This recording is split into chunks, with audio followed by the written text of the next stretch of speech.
Hello, this is the mini lecture for Unit 2, Psychology of Disaster Response and Preparedness, Week 4, Long-Term Psychological Recovery from Disasters. Now, last week we looked at some of the psychological issues that people face when a disaster is happening or shortly thereafter. This week we're looking at some of the longer-term psychological issues that can extend weeks, months, even years after experiencing a disaster event. The first reading that we have by Gibbs and Montagnino is Disasters, a Psychological Perspective, and it looks very closely at PTSD and some of the other psychopathology that can result from experiencing a disaster. Psychopathology, of course, and the clinical, technical term that we use in psychology, which literally translates to illness of the mind or disorder of the mind. We're not talking about crazy serial killers like we might use that term out in the rest of the world, but as psychologists, we're talking about experiences that actually shift the way that a person's brain functions away from the norm for both short and long periods of time.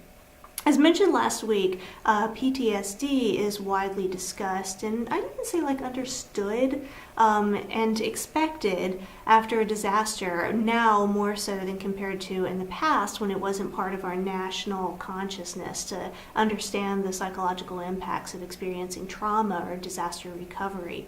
I would go far enough even to bet that pretty much every adult in the United States knows something about PTSD, but that's a pretty low bar. If we're actually going to be psychologists working with disaster, we need to know a lot about PTSD and other psychopathology that results from disasters.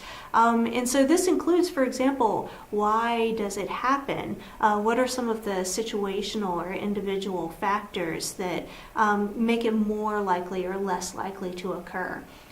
These factors might include different types of disaster or specific factors within disaster scenarios that some people experience differently, different social and cultural constructs, age at the time of experiencing the disaster, gender, poverty, different vulnerability, all of these different things. This reading does go very deeply into a lot of these different issues. It also looks at how this sort of research is done. So it gives good information about how professionals, psychologists in particular, are systematically gathering data about disaster outcomes as opposed to simply learning from our own experiences. You might see in a community that, we get better over time with disasters that we experience regularly, but that personal experience isn't the same as systematically collecting across large data sets, and that's what researchers are going to be doing. And then next we'll see a discussion about the interventions that can be applied after, during, even before prior to a disaster experience that can help reduce or ameliorate these experiences of psychopathology. And this reading does actually get into a lot of the work that many psychologists do in disaster-related fields, and the extent to which this work is evidence-based. It's a very terrific resource for newcomers to the field, so I think you'll enjoy this one a lot. Our next reading is Bunney, the Psychological Aftermath of Disasters. And this is actually a case study of the psychological research conducted after 9/11. This obviously was not a natural disaster, but I included it because there's an enormous amount of research and psychological interventions that were conducted and put into play following 9/11. And so it's a really good resource to disaster professionals. This reading also discusses many of the differences that are commonly seen in responses according to different demographics and vulnerability, proximity to the event, other situational factors following a disaster. So in some regards, there are overlaps with the other reading, but it also gets into some of the neurological and biological interactions with our psychological responses. Now, the brain is part of the body.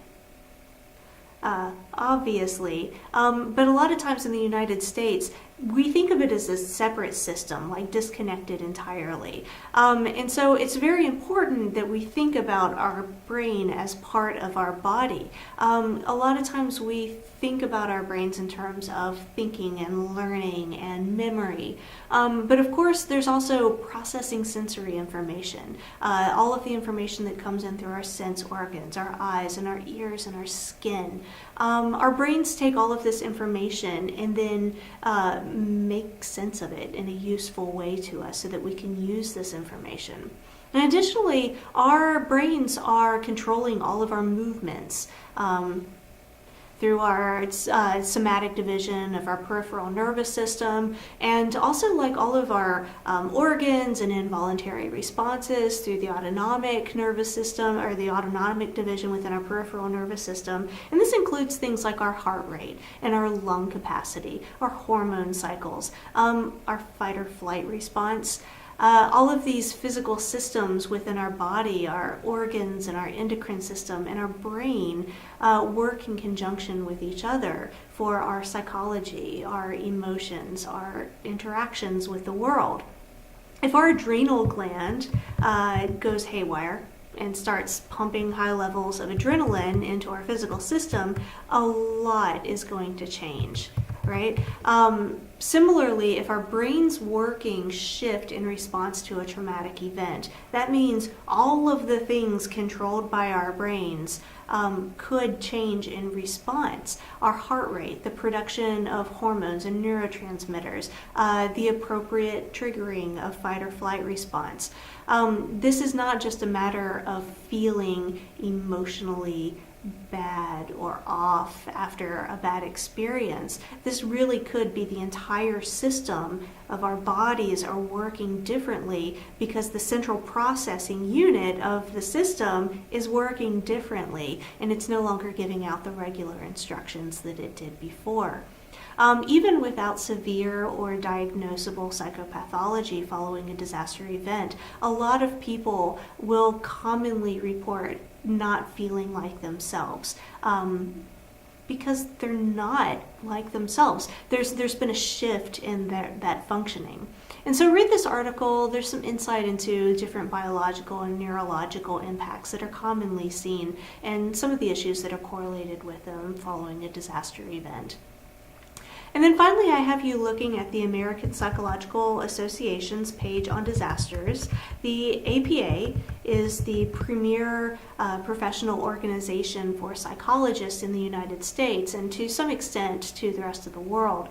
And this site on disasters is a good user-friendly page with resources and information for researchers and professionals, but also to lay people who have interest or experience with disasters. And it's a good resource to know about and to know when and where and how to access it and use it.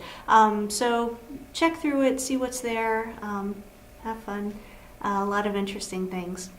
So as for our class activity this week, I am in the process currently of the final revision of the survey that we've been working on the past few weeks before we pilot it. I'll also submit it through the UMA Institutional Review Board for ethical review before we start sending it around. So we're going to put a pin in that for now. And this week, I want you to go ahead and start thinking about whether you personally would prefer to create some sort of online resource for Maine community members regarding disasters or climate change, or if you would prefer to join me live for one of the workshops that I'll be giving on disaster and climate change this fall. These workshops are not scheduled yet, though I do intend to have various locations around the state of Maine. So if you would like to participate in one of these live events, please also mention just some general information like about your travel radius, any general scheduling issues, and we'll go from there and try to find a time and date and location that can work for people who are interested in joining. If you are more interested, or if you find it more logistically necessary to create some sort of online resource, keep in mind this will be a small resource, something very user-friendly, something that I won't go crazy and make you write books or do feature-length films, but if you're interested in videos, maybe you could do a short couple of minutes explaining something to do with disaster or climate change, maybe create a brochure, something like that. But we'll put it up all together in a website so that there's a lot of different types of information that are available. We have a lot of weeks left to figure this out, and we'll continue to work on this into the future. But you're welcome to go ahead and just kind of have this simmering in the back of your mind, thinking about what it is that you might be interested in working on later. And like I said, plenty of time, so we can change our minds later. As always, let me know if you have any questions, and I look forward to hearing from you.